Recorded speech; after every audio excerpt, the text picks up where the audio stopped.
Hey YouTube, Alex here. Before we get into today's video, I definitely want to mention I'm not an attorney. This is not legal advice.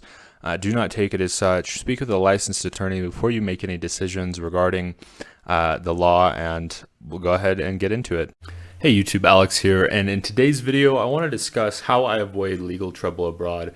Now I know that everybody has sort of different ways that they handle this. They have different ways that they feel like keep them safe and keep them out of trouble, but I thought I'd go ahead and just talk about what I personally do to minimize my risk in that department. The first thing I do is that I research and determine what is kind of unique to that specific country or area. And in most cases, there's some themes or patterns, but most countries have at least something kind of specific to where they're at that you want to avoid doing.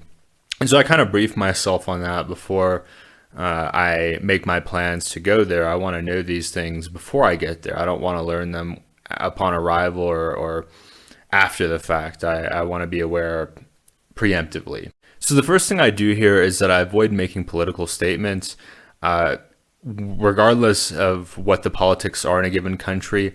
I'm a citizen and can vote only in the United States. So as far as I'm concerned, the only politics that should really matter to me are American politics. And aside from American politics, I have no comment. I have no opinion. For the most part, none of the politics of other countries affect me. And so there's no real advantage or anything I'm going to gain by commenting on them. Aside from that, if I can't vote somewhere, if I don't have any stake in the matter, then there's no reason for me to get involved. I would get nothing out of it and have a much higher chance of losing than gaining anything. And so that's important to consider, at least when it comes to my situation, is that I just don't make political statements. I'm not interested in it. I feel like there's nothing really for a foreign person like me to add.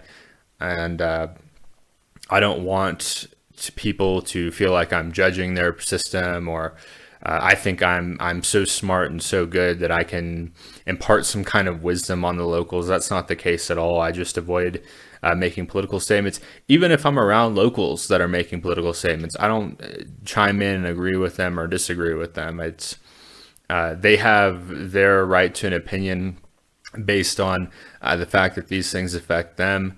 But I don't, and so I don't get involved in that way. On top of this, I don't join protests. I don't join groups of malcontents. I don't participate in letting my voice be heard, because really I feel like it just comes across as kind of condescending. I think that Americans, not all Americans, but some Americans, they want to get involved and they want to put their opinion on other people, and they've got so many opinions about so many things. And frankly, I think it's arrogant and condescending to attempt to act as though you know better than the locals in many cases. The next thing that I do is that I avoid riding motorbikes. So I think that a lot of people, when they travel to some of these more developing countries, that they feel like they need a motorbike to get around. And I'm not judging at all. I know some of you've grown up in, say, Europe or other parts of the world where motorbike usage is prevalent. Your experience with riding motorbikes, you know how to handle one. Perhaps you've taken time to take lessons and you've practiced a lot. But for me personally, if I'm talking about just me personally, I feel like my lack of experience would lead more likely to legal trouble or health consequences than it would result in me saving tons of time in the aggregate. It just doesn't make a lot of sense for me to be taking these risks when I'm inexperienced and I'm not the most coordinated. I don't have the best depth perception, and I don't want to risk hurting somebody and then potentially being legally liable for it. So I just walk around, or I take cabs, buses, these kinds of things. And I find that that's just less risky than trying to pilot a vehicle in a country that I'm not super familiar with. It's not the case that for me anyway, that I've lived abroad for years and years. I know some of you've lived in another country for years and you're experienced with it.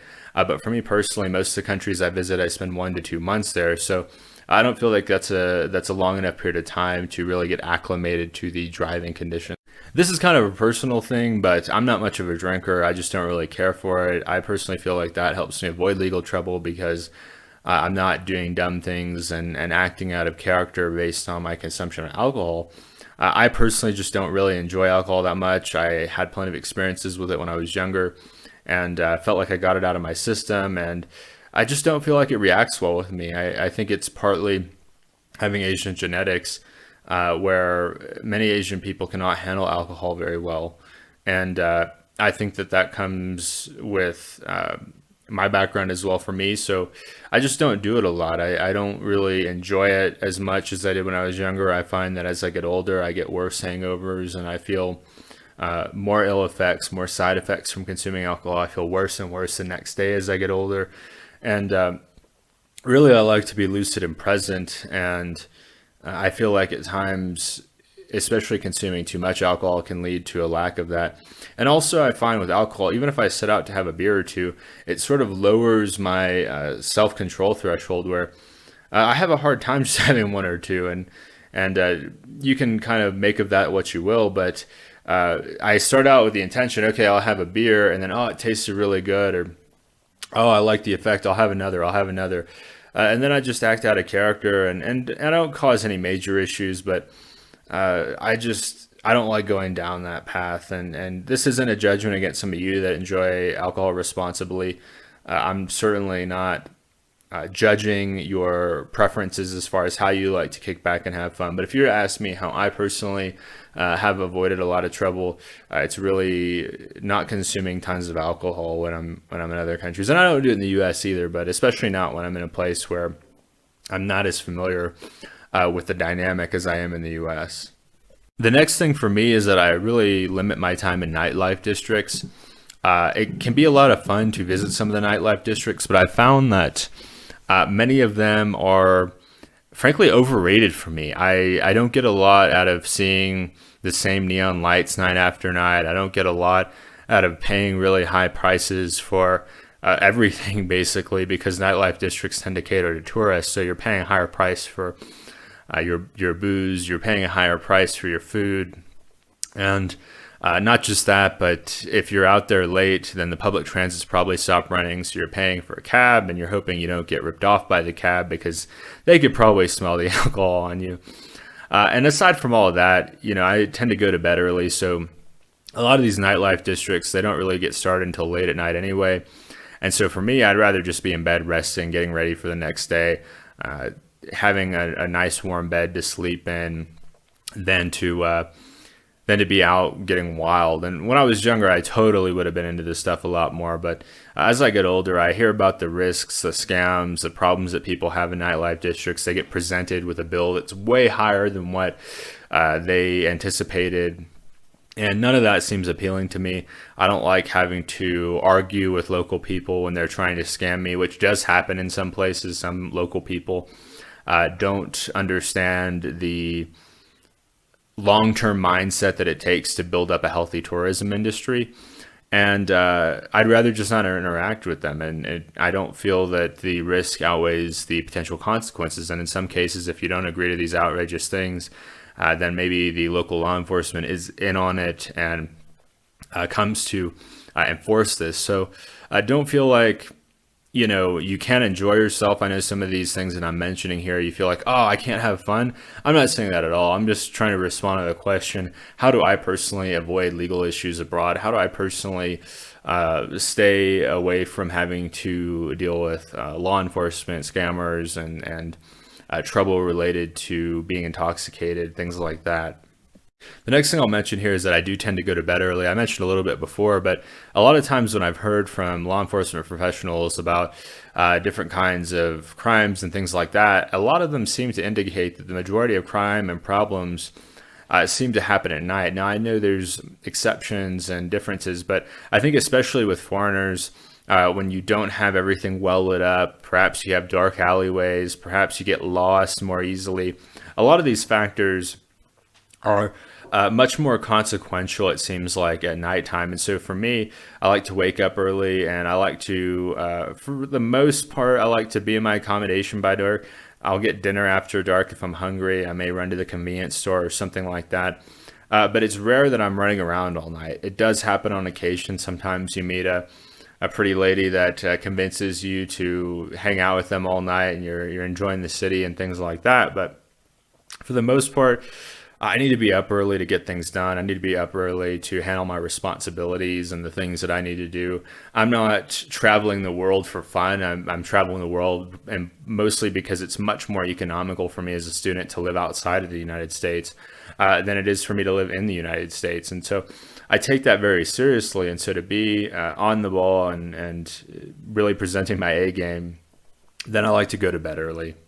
The next factor that helps me avoid legal trouble abroad, and I just talked about this before, but I really try to stay on my purpose, whether it be making videos, trying to improve my editing or my audio or the angles that I use, the lighting that I use, or programming, trying to learn new programming concepts, trying to understand different aspects of programming. This keeps me busy. I mean, I often feel like I have two or three things at least I could be doing at any given time: managing my investments, working on programming, video editing, video creation, even just like working out. There's so many things that I could be doing at any given time that I don't have as much time when I'm abroad to get into trouble.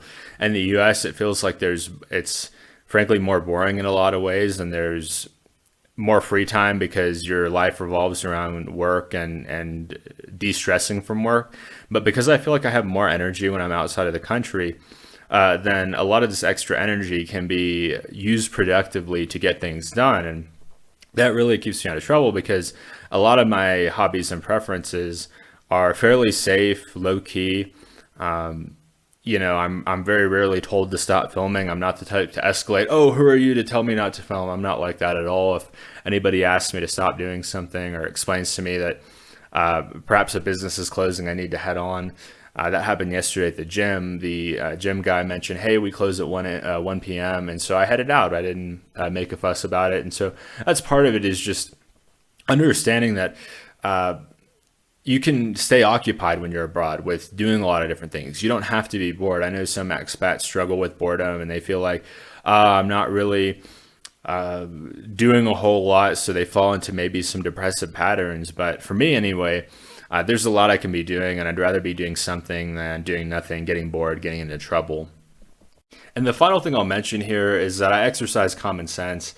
If you encounter law enforcement, don't try to joke around with them. Don't try to argue with them. One of the dumbest things I've ever heard is you see, and it's usually these sarcastic Western people. Not all Western people are sarcastic, but these sarcastic Western people, they'll go to customs and the customs agent will ask them a serious question and they'll give them a stupid butt answer. They'll give them some kind of sarcastic, oh, and then they throw a big hissy fit whenever they get in trouble. They get grilled for several hours, and it's like, look, whatever jokes you think you're going to play on the local people aren't going to necessarily be taken in the way that you think they are. Sarcasm is not a thing in some countries. Pretending to be rude is not a thing in some countries, and you really need to exercise common sense when you're traveling abroad and understand their culture, read up on their culture, read up on the way they do things, the way they handle things, because approaching everything with an attitude or way of doing things that's appropriate in your own country isn't going to necessarily be acceptable in some of these other countries. And you don't want to find out after the fact that you've been really rude or disrespectful, potentially done or said something illegal. And yeah, like I said, common sense isn't so common, but I hope that this video has been helpful for you. I don't want it to be a downer, but I also don't want anybody to get in trouble. If you were to ask me how I've managed to stay out of trouble, these are the things that I do that I feel like keep me safe. So let me know what you think down in the comments. Maybe you have something to add to this. Maybe there's something that you're familiar with that I'm not, that our audience isn't familiar with, that kind of helps you to travel under the radar, so to speak. Definitely subscribe if you haven't already, and give us a thumbs up. It helps with the YouTube algorithm, and I'll see you next time.